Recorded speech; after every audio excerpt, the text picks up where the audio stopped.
Hey friends, who's ready to bake up some serious chocolatey goodness? I know I am, which is why today we are making my famous keto chocolate mayonnaise cake. This recipe actually comes out of my cookbook, The Ultimate Guide to Keto Baking. And everyone who makes it gives it rave reviews, so I thought I would share it with you today. Now, anyone who loves chocolate is going to love this recipe. It's rich, tender, moist, and super chocolatey, and it can also be made completely dairy-free.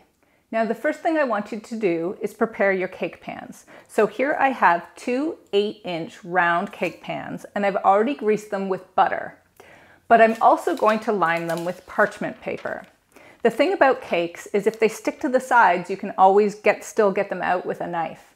But if they stick to the bottom, your cake is toast. So you can either buy pre-cut circles, which I have done to make life easy, or you can simply cut them out of parchment paper. So I'm going to line both of my cake pans, and then I'm actually going to spray the paper too. So everything is nice and greased, and we can set these aside. So next we start whisking together our dry ingredients. So I have here 2 cups of finely ground almond flour, and I'm adding 3/4 cup of swerve sweetener. Then I'm adding 2/3 cup of cocoa powder, 1 tablespoon of baking powder, and then 1 teaspoon of instant espresso powder. Now this just enhances the chocolate flavor. It doesn't really make it taste like coffee, but if you don't want to use it, you don't have to. And then we add 1/2 teaspoon salt. And we'll just whisk these together until they're well combined.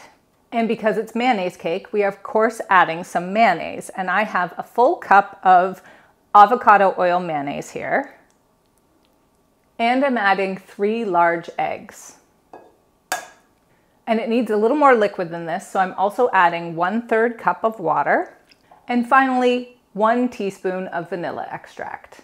And again, you want to stir these together until they're combined. You'll notice there's no other oil besides the mayonnaise. The mayonnaise provides plenty of moisture for this cake.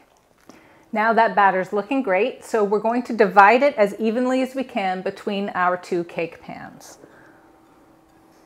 And once you've split your batter between the pans, just spread it out and smooth the top of each layer. So now our cake layers are ready for the oven, and they go in at 350 for about 20 to 25 minutes. You want the cakes to just be firm to the touch when you take them from the oven.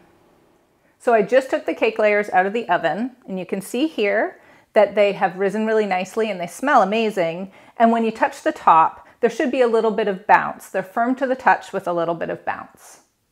Now I need to let these cool in the pan for about 20 minutes.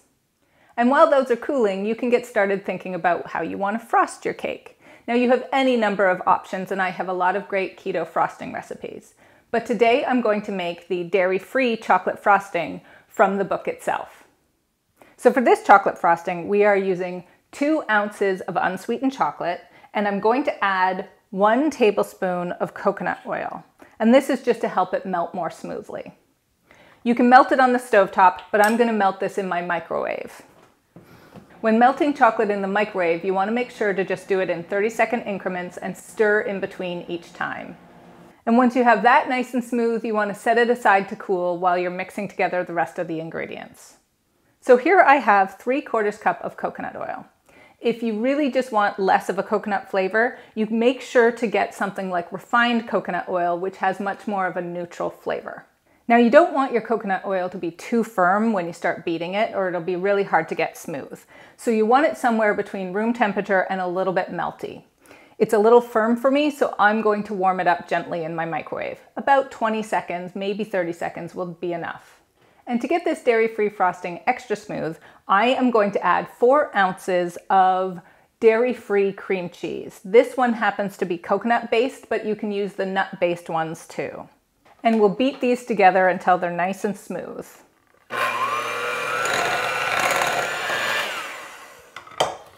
And our next addition is our powdered sweetener, and I have here 1 cup of powdered swerve sweetener. And we'll add 1 teaspoon of vanilla. And beat those in until they're well combined. And we can add our melted chocolate. Get it all in there. And at this point, Your frosting's pretty firm, so you want to add a little bit of coconut milk to thin it out. And I have here the full fat canned coconut milk, and you just want to add a few tablespoons at a time until you have a nice spreadable consistency. Okay, that's looking perfect, and I really used only about 1/3 cup of the coconut milk, and it's looking really nice and creamy. So we're going to set that aside and check out how our cakes are doing. So I have one of the cake layers here, and just to make sure I can get it easily out of the pan, I'm going to run a sharp knife just around the edge. It seems nice and loose, so that's pretty good. And then I should just be able to flip it out. Ta-da! Perfect. And you can see here that the parchment pretty much stayed in the pan, which usually happens. Now comes the fun part, frosting our cake. Now, I don't pretend to be a great cake decorator, so don't judge me on that part, but this cake's delicious no matter how it ends up looking. So we want to put about 1/3 of the frosting on the first layer and spread it to the edges. Make sure your cakes are completely cool before you start trying to put frosting on it, otherwise you'll melt the frosting. Okay, and once you have a nice layer of frosting on there, you can add the second layer of cake. Put that on top. And again, put about 1/3 of the frosting on the top of the cake, and the rest will be for the sides. I also have this little turntable thing which helps me smooth the sides of my cake a little better, because then I can spread frosting while I'm turning the cake. And there we go. That's not looking half bad for my cake decorating skills. Now you can have some fun. You can decorate it whatever way you want. You could throw some chocolate chips on top. You could do the chocolate crackles that I also have in the book. I'm just going to throw some sprinkles on for fun. These are sugar-free sprinkles from the Sprinkle Company. You can find them on Etsy. Just to make it a little more festive and delicious. There we go, guys. Perfect, moist, delicious keto chocolate mayonnaise cake. Once you've decorated it to your liking, you probably want to stick it in the fridge for 20 to 30 minutes just to firm up a little. For this delicious keto cake recipe and so many more, grab a copy of The Ultimate Guide to Keto Baking or check out the blog at alldayidreamaboutfood.com.